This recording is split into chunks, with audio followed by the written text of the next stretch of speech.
Okay, so hello. This is Jenny McFarland with the Tucson Audubon Society, and this is going to be a video about how to do the data entry for the upcoming yellow-billed cuckoo callback surveys that we'll be doing in the Coronado National Forest as part of our 2015 surveys in June and July. Okay, so this is just a nice little demonstration of how this should work. So the data entry can be one of the things that can really sort of put people off, but it's really not that difficult, especially when you've seen it done. So there's going to be two forms that you guys really need to know about. This first one here will look very familiar to anyone who's ever done important bird area work for me before, and this is the cover sheet. This is a form that I am asking everybody to fill out, so this is very specific to what we're going to be doing, and it has some few key components, and they're reasonably self-explanatory. So this will look familiar to many of you, but I have made some key differences that we'll talk about. Okay, so the first thing is, let's put on the clipboard, is let's pretend like you and I right now are together doing a survey right now. So we'll use what's going on right now, the time and date and everything. So the first thing it asks you, the first thing you'll see on the cover sheet here is up here in the corner is entering an online database on and by. Ignore that. That has to do with data entry. So someone else later back in the office, when they enter this data, that's where they will initial to indicate that the data's been entered. So that is totally not used in the field. So then the next line, everything else though concerns us. This first line here is survey location. This is a very general thing, like location, so we are going to be using, let's just pretend that we're doing a survey in the Catalina Mountains up on Mount Lemmon. So we're going to put Catalina Mountains. Okay, Catalina Mountains. And this would be the sort of thing you'd be filling out before you start your survey. You're going to put today's date where it says date. So for us, it's 7/1/2015.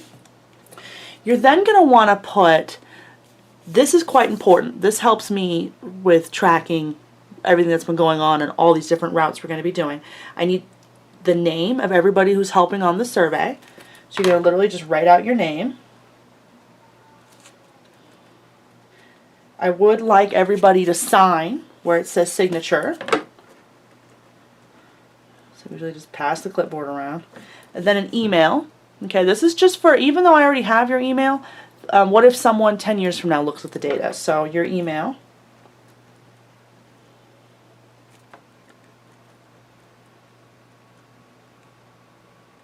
Okay, so then agency.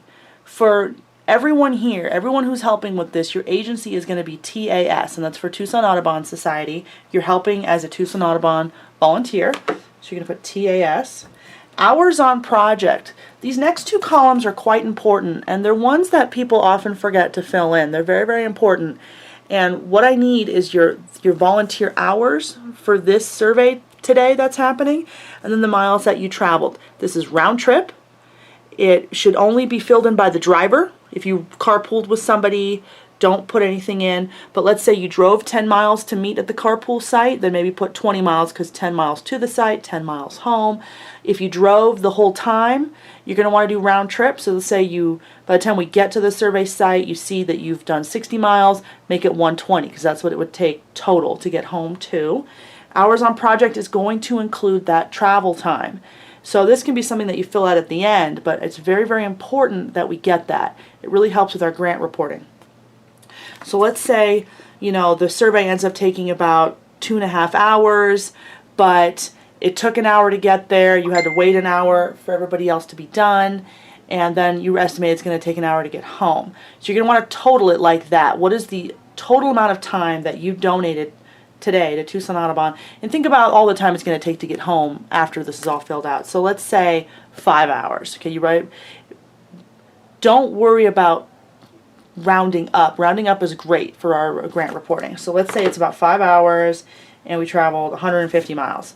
And then the person who carpooled would put 5 hours but 0 miles. Okay, so I need everybody to fill this out, everybody who's helping at the survey. Okay, so then the next thing it asks down here is transect name. Okay, so that's going to be the actual name. So one of the routes that we're doing up on Mount Lemon, and these would be named, you would know from me what the name of your route is from your map or whatever. So one of them that we're going to be doing is the Butterfly Trail up on Mount Lemon. So we can call it that, Butterfly Trail. Okay. Time begin. This is quite important. Time begin. So say we're out there, it's 5:40, we're ready to begin. So we'll put 0540. Time end is obviously going to wait till the end. Transect length, distance of truncation. Don't worry about this stuff so much because we're doing all this extra information on the Cuckoo form. This will be apparent to me what direction you traveled and things like that.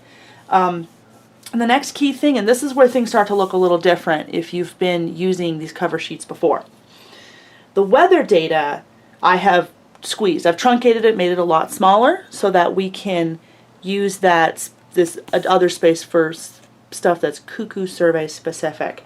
So here is the weather data, and you're going to do one at the beginning, the midpoint, towards the center of the survey, and then at the very end.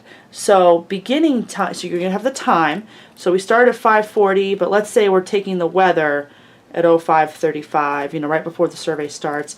The temperature, you can get this from your vehicle, if your vehicle will tell you that. Or some teams will have a thermometer provided by me. Some teams might have a weather gauge. However you're able to do this, you're going to put the temperature in. So let's say we're starting at 75 degrees. And we do Fahrenheit here at Tucson Audubon, so Fahrenheit. The wind falls into these categories. And anyone who's ever done this with me will recognize this. So the wind is on the Beaufort scale. And there's a little explanation here. 0 is less than a mile per hour. 1 is 1 to 3 miles per hour. 2 is 4 to 7 miles per hour. 3, 8 to 12, 4, 13 to 18. I think of Beaufort as one of those scales that's pretty intuitive. So a 0 is like absolutely still air. Smoke, the phrase I often hear is smoke rises vertical, like rises straight up. A Beaufort 1 is a very, very light breeze, like small leaves begin to move, like very, very light. A Beaufort 2, so then it increases exponentially. A Beaufort 2 is like papers rustling, okay? A Beaufort 3 is like small trees swaying. So it goes dramatically. Most in the summers around here, most mornings a Beaufort is going to be somewhere between 0 and 2. All right, so clouds. So you're going to put literally a 0, 1, 2, or 3 in here. So let's say it's very still air, early in the morning, we're going to put a Beaufort of 0. So clouds falls in similar situation. It's categories. So 0 is less than 10% coverage, 1 is 10 to 50% coverage, 2 is 51 to 90, and 3 is over 90. So you can just look up at the sky and decide amongst yourselves what that is. Let's put a 1. Let's say it's less than 10 or between 10 and 50% coverage. And then it asks you precipitation. And this is one of those ones that can sometimes confuse people, but it tells you right here. And it's codes. Is it drizzling? It's a D for drizzle, F for fog, HR for hard rain, LR for light rain, M for mist, N for none, which would just be there's nothing falling out of the sky, S for snow. So we're just going to put an N for none. It's not raining this morning. Okay. And so this is where things get a little different. Because we're doing these Cuckoo surveys, and this is an official survey protocol, all of these data forms are going to be summarized and submitted to the U.S. Fish and Wildlife Service. This has to do with my permit, the fact that they know we're in all these areas, and they are going to want this data. So I need to summarize this data at the end of the season to submit to U.S. Fish and Wildlife. So what I've put here on the front is some of the information that they ask for from us, and this is data that has to do with the entire route. So it's asking some reasonably simple vegetation questions. And so I got these right from Fish and Wildlife and put them right here so we can do them sort of at the end or as you go along through the survey. So it's asking, first of all, and it definitely explains itself pretty well. It's asking overall vegetation characteristics. Are the species in the tree shrub layer at this site comprised predominantly of, and it gives you 4 options. So the vegetation, the trees and shrub layer, so that's like the mid to high canopy layer, is it made up of what?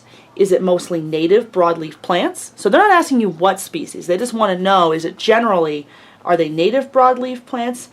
So over 75% native. Is it exotic introduced plants? Is it mixed native and exotic, so mostly native? Or is it mixed native and exotic with mostly exotic? So you're literally just going to check one of these 4 options. This has to do with some data analysis that the Fish and Wildlife Service is going to be doing with all the data coming from all over the American West. So they just want you to categorize.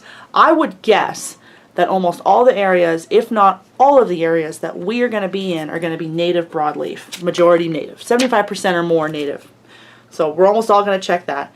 And then they want to know in meters the average height of the canopy. So that's going to be those trees that are tall enough to like shade you or shade the creek bed.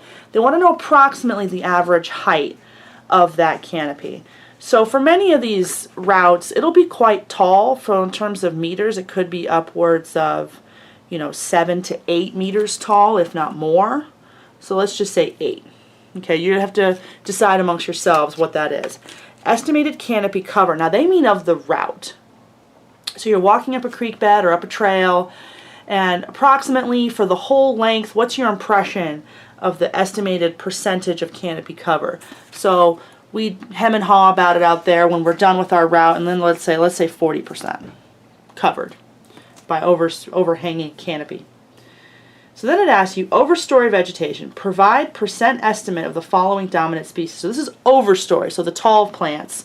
What is the estimated percent of the following dominant species? Now I added some plants because this was designed for riparian, low elevation areas, places like the San Pedro River, which is where most people are looking for cuckoos, but we're doing these higher elevation, evergreen habitats, like oak habitats, that Fish and Wildlife is very excited that we're doing, because there is some evidence already that these cuckoos use this habitat. So I had to modify this slightly, otherwise we would have just been hitting other all the time. So I have cottonwood and Gooding's willow. Those are those classic species that we find in the low elevation riparian corridors. Tamarisk, which is an exotic, which is less of a big deal where we will be, but if we were surveying like on the Colorado, it would be a big deal. But it's there because some people are surveying those areas. I mean, not with our project, but other projects. So sycamore is one I added, and this is one that many of us will encounter in the drainages that we will be in. Oak, which many of us will encounter. Douglas fir, pine, and other. So if you do fill in an other, I'm going to need you to write in what you mean by other. What species do you mean? So they want to know, provide a percent estimate of the following species. So, and they are using, and they're showing here, very broad swaths, 1%, 10%, 25, 50, 75, 90, or 100. So let's say we do our route on the Butterfly Trail, and it starts out, it's mostly ponderosa pine up there. There's a little bit of oak mixed in, but it's mostly ponderosa. So we look at this pine and say, okay, so the dominant species, so they don't care about the ones you're seeing 1 and 2 plants of, but the dominant general impression of the canopy overhanging species, overstory vegetation they put it, let's say it's 75% pine, maybe 10% Doug fir, okay, and then we'll say maybe like 1% oak, or whatever it is for your field. So this is very broad swaths, just sort of go with your gut. Okay, you're going to want to go with your gut on this one. Decide amongst yourselves. And then it asks 2 more questions. Was surface water or saturated soil present within 300 meters of the route? Now they mean 300 meters to the left and to the right. Okay, so basically, is there water around? So let's say yes, that we passed a couple standing pools, or there was some moist soil. And was this true of the entire route? Okay, they're asking, is it wet the whole way, or is it just wet in places? So we're going to put no. Let's assume the second half was quite dry.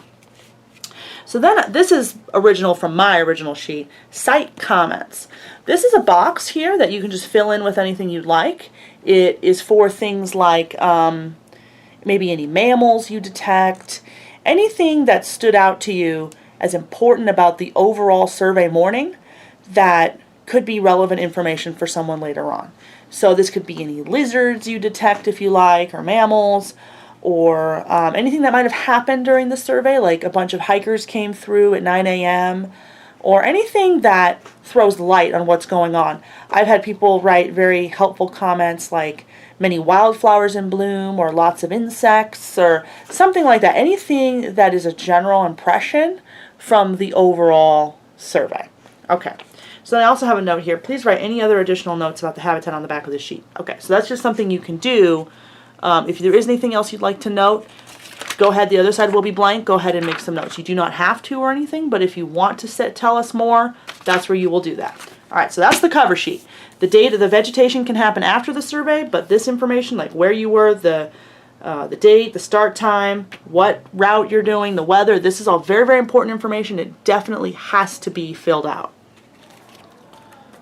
All right, so that's the cover sheet. We usually do it and then put it right to the back. Okay. So some of you may have helped me with Cuckoo surveys before, the minority of you. Most of you have not, which is totally fine because this sheet looks quite different than what it did the last few years. So this is the official Fish and Wildlife Service sheet. I have changed it slightly to accommodate our project, but it's pretty much what their sheet is. So it asks you some of the same stuff again. And if you'd like, you can largely ignore that. If you want to fill it out, that's fine. As long as it's attached to this cover sheet and I know where you were, you might want to at least write maybe the drainage or any specific information. So it asks you for some weather and stuff. Don't worry about filling that out because you already did that on my cover sheet. But it does want to know the date. I would definitely fill that in just in case they get separated. The observers, go ahead and put your names just in case. And then this is when it starts getting pretty specific to the survey. They want to know GPS information, and we'll talk about that in a minute, some of the strategies for getting GPS information. But because these surveys are so site specific, like I stood on this point and I heard a cuckoo, because these surveys are working that way, someone on the team is going to have to use GPS.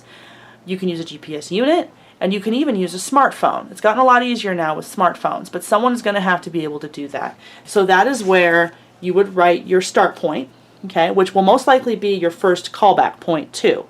But your start point gets written down here. They have the easting and the northing. We are using UTMs. These are Universal Transect Mercator, UTM, not like latitude, longitude, not decimal degrees, but UTMs. So any device you're using, you want to make sure you set it to UTMs NAD 83, okay, which is pretty much the most standard one. Whenever anything just defaults to UTMs and doesn't give you an option, that's the one it's doing. Very, very standard. So GPS accuracy, that's something your unit can tell you. They'll usually will estimate. Don't worry about that too much. It's not that big of a deal.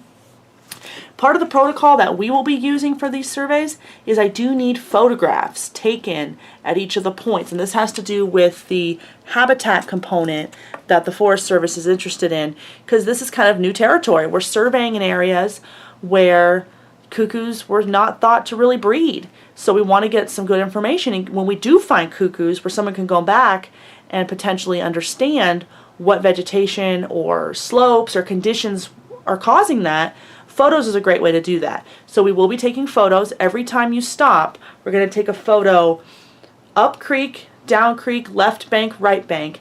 And so because of that, I need to know what camera you're using. Now this can be your personal camera if you'd like. This could be your phone. I have many cameras that I've purchased for this project, so those are all going to be numbered. So if you're using one of the Tucson Audubon cameras, let's assume we're using a Tucson Audubon camera and that the camera number is TAS 08. Okay, that's the number 8 camera. So we definitely going to want to write down what camera you're using so that I know where to go get those photos that correspond to these points. Okay, so that's that. So this is all the top stuff. Now the surveying begins. So let's pretend like we're going along together. We're doing a survey. We filled out we did our beginning start weather, and we're ready to go. We're at the beginning of the butterfly trail. This is our transect, walking the trail for 2 kilometers. We're here at the beginning. This is our start point, and we are going to write down those UTMs, which we'll talk about how to get in a minute. But so the first thing it asks you is point start time. Okay, so we're standing on a point, and it's what time did we start? Yeah, let's say it's 0540. So we're ready to go. It's 0540. So you can put in the time. You're going to write down the UTMs before you do anything. So you're going to write down the UTMs, 058367, let's say. Okay, and you'd read this off a unit, which we'll talk about. And then northing is going to be something like, 3587605 or something. Okay, they usually look like that in the Tucson area. They usually start with a 5, and then the next number starts with a 3. So most units will present that as 2 strings of numbers, the top and bottom. The top string of numbers goes on this block, and the second string goes on this one. And it's pretty easy to tell because the number of digits lines up. Waypoint number. So this is your waypoint number along your route. So it's our first one, so we're going to put 1. Okay. So now all this other stuff about time of detection and all this stuff, this is only going to get filled out if we actually get a bird, get a cuckoo itself. So we are going to ignore that for now, but we are going to take our photos, up creek, down creek, left bank, right bank, and we want to somehow indicate what picture numbers those were. So the ones I got, the back of the screen tells you the image number. So let's say it's image 11 through 15, so that later I can go and relabel those photos as part of, connected with this GPS location, if that makes sense. Okay. So we do our survey, which I will have a video about, I will have a video about how to actually do the survey, but we're out there in the field, we're standing there, and if you've read the protocol, you know that you stand on a point, this point that we just wrote down with the UTMs for, you stand on this point, you play the official audio track, which plays the cuckoo sound 5 times. It plays it 5 times with a minute of silence in between each cuckoo call. You play it and it just rolls through the whole thing. So it times itself. You don't need to time it. So that's why they don't ask for an end time. They're assuming it took you 5 minutes to do the point. So you have your MP3 player or your phone or your iPod or something that can hold an audio file. Or even if you want to burn onto a CD, a CD player, you use a speaker, of which I have many, or you can use your own speaker. You let the whole track play. It's a total of 5 minutes. I try not to play it too loud because you don't want it to get distorted, but you want it to be loud enough for the birds to hear. So pretty loud as you can go without it sounding weird. Play it, let it roll through. I'd like to let it play the whole cuckoo call facing one direction, and then in that minute of silence, face it another direction, let it go. I don't like move it when the cuckoo's calling, the audio, the recorded cuckoo, but point it in different directions so that it gives birds around the best chance to hear it. So you stand there with you and your partner. You want to be looking all around, like I talked about in the workshop video. You really want to be paying attention to make sure that you're not going to miss this bird. So you stand there, you play. All 5 minutes rolls by. You look around for a minute. It doesn't seem like there's a cuckoo around. What you're going to do then is walk 100 meters and go to the next point because you did not get a bird. You're going to go 100 meters as the crow flies, 100 meters, and do it again. So if you didn't get a bird, you're going to leave all this blank. You are going to write down what picture numbers that you took, though, of this site, and then you're going to go to your next site. So let's say by the time this is all over and by the time we get there, we've walked, 100 meters. It's now 05:55. So you're going to write the time once you're settled in and ready to go. You're going to write in those UTMs. They should be quite similar.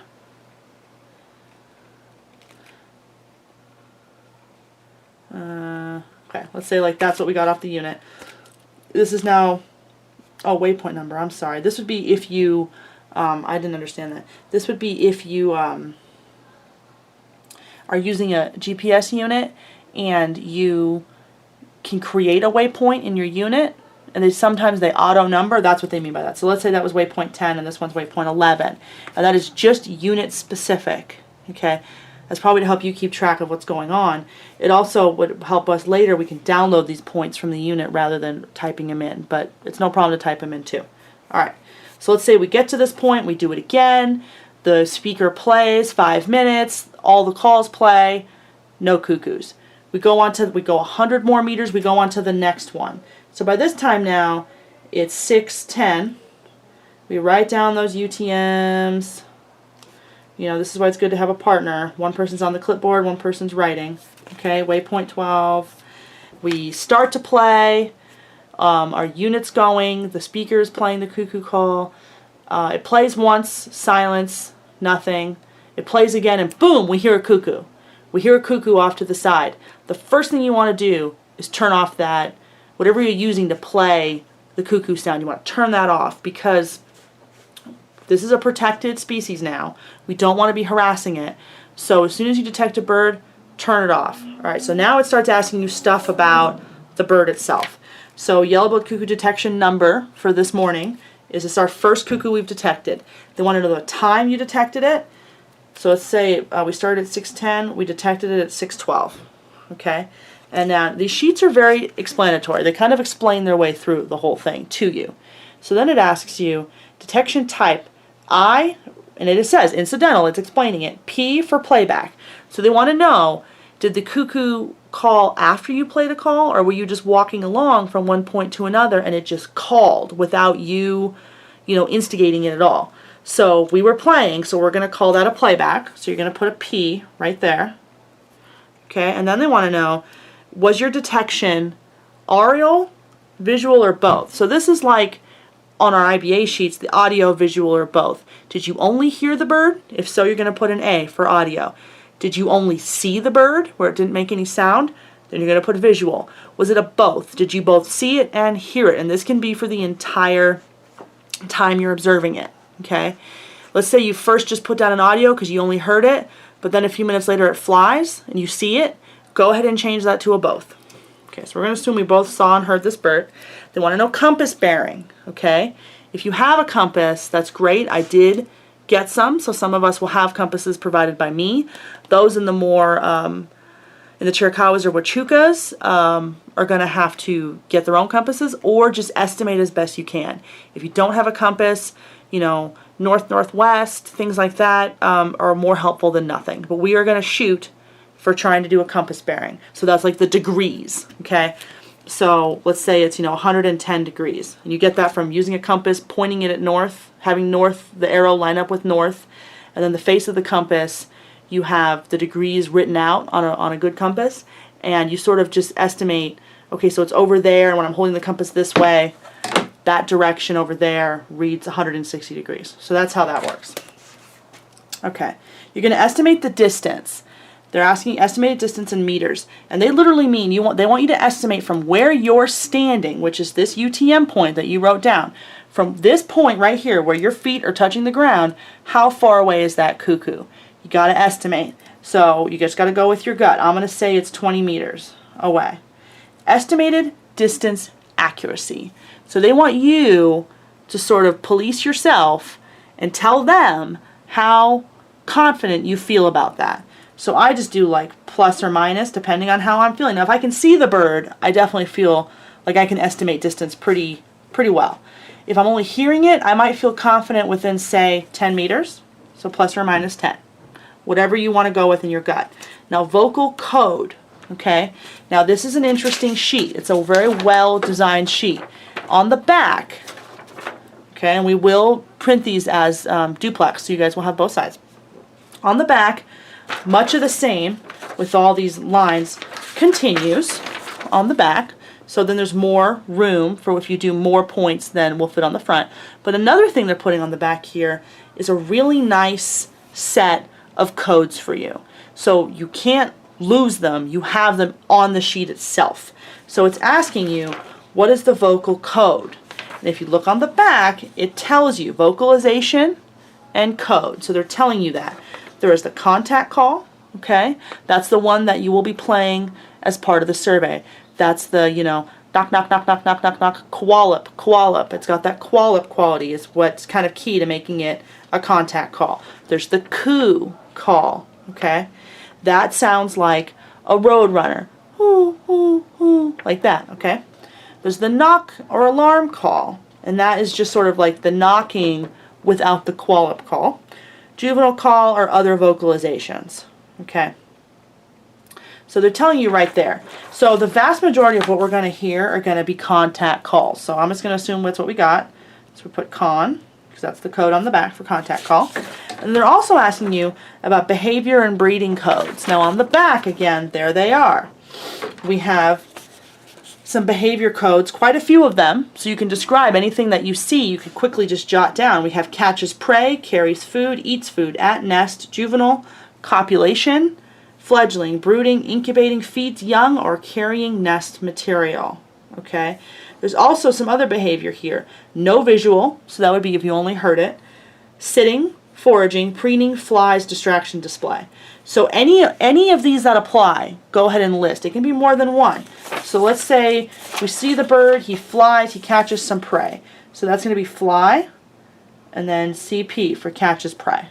Okay, and then we observe him sitting. So what was the code for sitting? ST. So this is so that a lot of information, now that tells us a lot of information and it's fitting in a small amount of space. It flew, it captured prey, and it's just sort of sitting there hanging out. Then they have, so they're going to also want to put the picture numbers.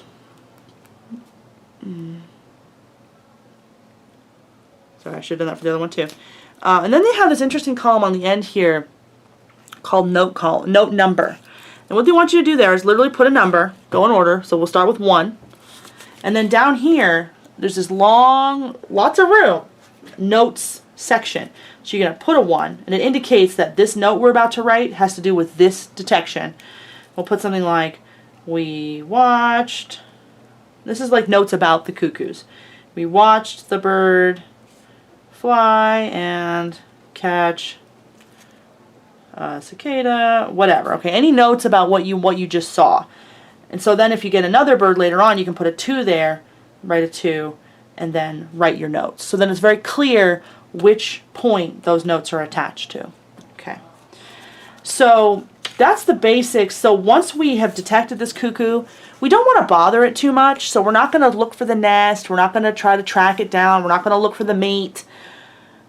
Determining that the cuckoo is there and recording anything that you observe is huge.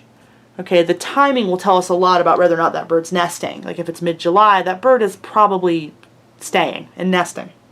If it's carrying food, it probably has fledglings. So this is important to note. All this stuff tells us a lot. So we don't want to be bothering these birds, especially now that they're listed. So we'll just sort of write down everything we observe, get through all this, and then just kind of quietly leave the area. We don't want to be, making lots of exclamations or bothering the bird. So then we'll continue on our way. But because we got a cuckoo this time on this point, we are now going to go 300 meters away. You really want to get pretty far away so that you're not calling in the same bird, so that that bird we already found isn't just following us 100, then 100, then 100. Because when you play the call, they really do either A, call back, B, fly in to investigate quietly, or C, call and come in to investigate. So you really can't sort of lure them through a route. So that's why we're going 300 meters away. So hopefully the same bird won't hear that call and just come after us. Okay, so you go on again. Now we're 300 meters away. It took a while to write all that down with the cuckoo and figure out our compass bearing and all that. So by now it's 6:30. Okay, we get to our point, 0585. You just write down those UTMs. Your partner's reading off to you from the device. Waypoint number 13. All right, now we play.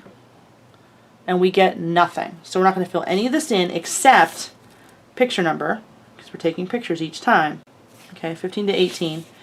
And then we go 100 meters on to the next and on to the next. So when you're done and you've reached the end of your route, okay, now these points can move each time because it'll depend on what happens in the field.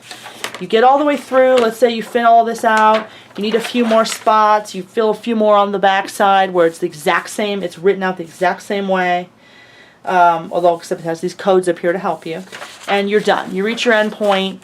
What you then want to do is go back to that cover sheet and put your end time.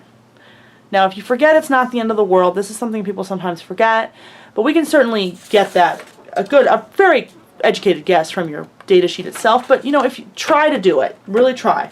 So we're done and it's 8:45 by the time we're done. And that's done with the survey, like we've reached the end point. Not all the time it took to walk all the way through your area to get back to your car, but when you're actually done with the survey. So then that's pretty much it. You want to make sure you put in your hours, make sure your miles are captured, and that it's completely, that all this looks good, that you filled out everything we would absolutely have to have, which is where you were, when you were there, and who you were. That's key. If you have that on there, that's fabulous. You're also going to want to take the end weather. Okay? So you do it the same way you did it before. The weather now is 8:40. It's 8:45 is the time. The temperature has risen. Let's say it's 85 now. The wind is still a 0. Clouds have turned into a 0. It's downgraded, and there's still no rain. Okay? And then any site comments, go ahead and write those in about the survey itself. So that's pretty much it for the data entry form. And then we're going to do a video too on showing actually how this works outside, as well as another video showing what taking UTMs from a device looks like to fill in this form. Thank you.